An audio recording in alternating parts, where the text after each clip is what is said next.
Sir, मैं सबसे पहले आपका धन्यवाद करना गौरव चाहूंगा गोगोई जी, माइक कि अपना आपने बंद हो जाएगा। बहुत ही एक महत्वपूर्ण चर्चा आपने शुरुआत की, लेकिन सर ये चर्चा बहुत देर से हो रही है, क्योंकि मुझे याद है 2012 में जब हमारे दल के नेता राहुल गांधी जी ने पंजाब के आज जो भी मुद्दे आज इस सदन में उठे हैं, 2012 में राहुल जी ने उस समय ही बोल दिया था कि ये बहुत ही एक महत्वपूर्ण समस्या है, नशा को लेके हमको बहुत चिंतित होना है और ये इससे नशा से के कारण से पंजाब का जो युवा का जो भविष्य है वो अंधकार में हम धकेल रहे हैं।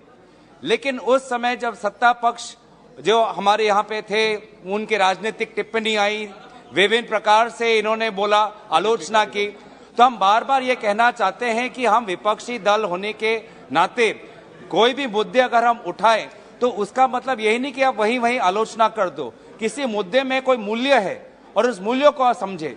कोविड में भी राहुल जी ने पहले बोला, आपने बात नहीं सुनी। आज चीन पर भी बार बार राहुल जी बोल रहे हैं कि आप इस पे एक ठोस कदम उठाइए, लेकिन आप सेना के पीछे आप छुप रहे हैं। जबकि सदन किसका है? सदन देश का है और देश के अंदर हमें सारे जो महत्वपूर्ण मुद्दे हैं उठना चाहिए, क्योंकि देश की जनता सरकारों को चुनती है, ना कि सेना को। तो अगर देश की जनता सरकारों को चुनती है तो सरकारों का भी जवाबदेही होना बनता है। अगर आप आज ड्रग्स की हम बात करते हैं, ड्रग्स कहाँ से आते हैं सर? इधर पानी से आएंगे, सागर से आएंगे, या सीमा से आएंगे, या अंतर्राष्ट्रीय एयरपोर्ट विमान अड्डों से आएंगे। तो आज हम गृह मंत्री से जानना चाहते हैं कि आपने एयरपोर्ट्स में अपनी किस प्रकार से सर्वेलेंस बढ़ाई है, आपने सी बॉर्डर पे किस प्रकार से अपनी सर्वेलेंस बढ़ाई है, और अपने लैंड बॉर्डर पे आपने किस प्रकार की अपने सीमाएं बढ़ाई हैं। क्योंकि हम जानना चाहते हैं कि ये तो कोई नया मुद्दा नहीं है।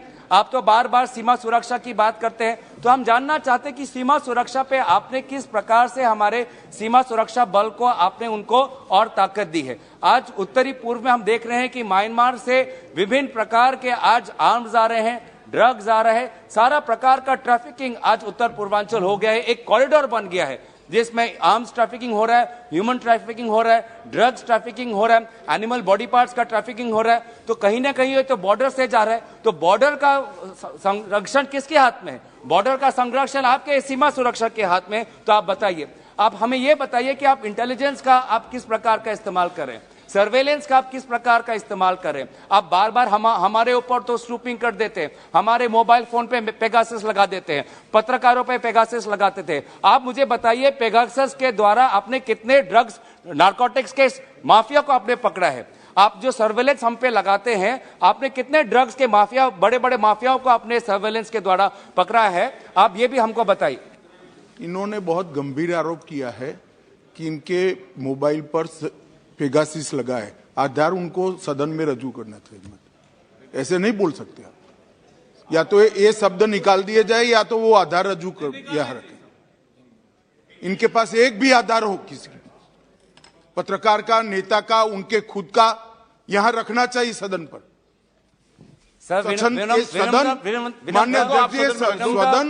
सदन गंभीरता के साथ बहस के लिए है, स्वच्छंदी राजनीतिक आरोपों के लिए नहीं है सदन। हर सदस्य ने बोलते वक्त इसकी तथ्य को यहां रखने की पात्रता रखने के बाद बोलना चाहिए। सर, मेरा फिर आग्रह है कि अगर मेरी से कोई गलती हुई है तो सरकार ये कबूल करे कि पेगासस का इस्तेमाल नहीं करती।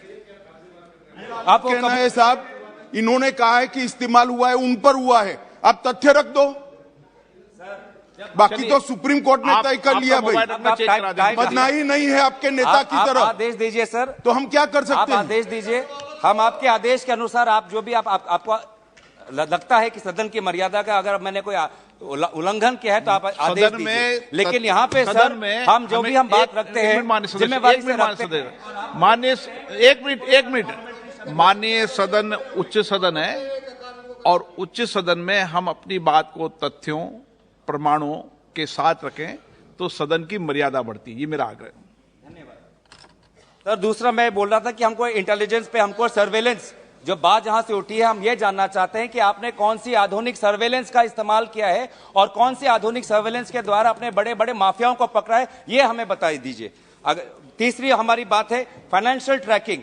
फाइनेंशियल ट्रैकिंग आपने कि कौन से इंस्ट्रूमेंट आपने लगाए हैं, क्योंकि ये जो सारा नार्को ट्रेड को लेके जो सारे करोड़ों पैसे हैं कैसे जा रहे हैं, कहां से जा रहे हैं, क्या ये क्रिप्टो से हो रहा है, क्या ये बैंक अकाउंट से हो रहा है, क्या ये बेनामी से हो रहा है। तो फाइनेंशियल ट्रांजैक्शंस पकड़ने के लिए कौन से वो बड़े बड़े लोग हैं, उसके लिए आपने सरकारें क्या की है। जब 2 और पॉइंट है, फिर मैं बंद कर दूंगा।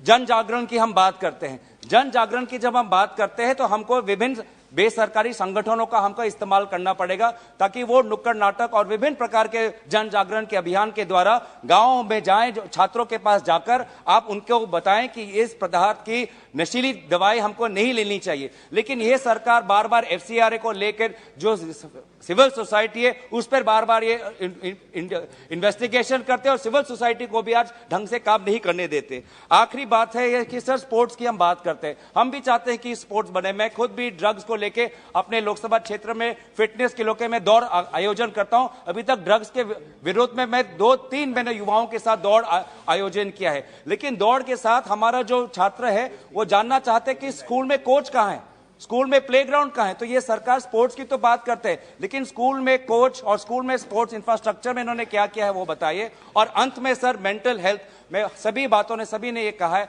हम भी ये कहना चाहते हैं कि ये ड्रग्स एक कैंसर है, एक कर्कट का रोग है, और इस रोग में जो फंसता है उसको हमें एक किसी क्रिमिनल की नहीं कि वो एक रोगी की तरह उसको हम देखना चाहिए। और इसी तरीके से जहां पे हमें पुलिस और सीमा सुरक्षा पे जितना जोर देना है, साथ ही साथ रिहैबिलिटेशन पे भी हमें जोर देना चाहिए। धन्यवाद। श्री ST हसन जी। बहुत बहुत शुक्रिया सर।